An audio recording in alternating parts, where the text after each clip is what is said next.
Mummy, अगं बघितलंस तेव्हा कोण आलंय भेटायला तुला? या या या. अरे घे ना. मम्मी, तुला मी बोलली होती बघ, हाच तो अनमोल, जो मला आवडतो तो. किती कमवतो किती तो?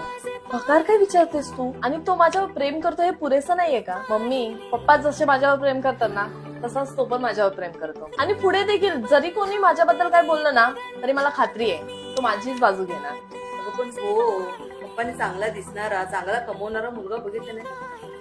का आवडला तुला? बरं समजा पप्पाने दाखवलेल्या मुलाशी मी लग्न जरी केलं तरी तो मला आयुष्यभर खुश ठेवेल ह्याची काय गॅरंटी आहे? आणि तो कमवत पण असेल चांगलं, पण पुढे जाऊन जर त्याने मला मारलं तर मी येऊन कोणाला सांगू?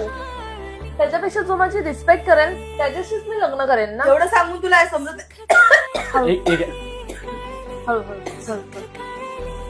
मम्मी, तू बघितलंस तो जेव्हा घरी आला तेव्हा त्याने तुझ्या पायात सुद्धा पडला.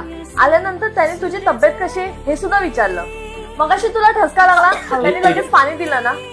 अगं तो माणूस म्हणून खरंच खूप चांगला आहे. आणि मला सांग, दुसरं काय हवंय मला?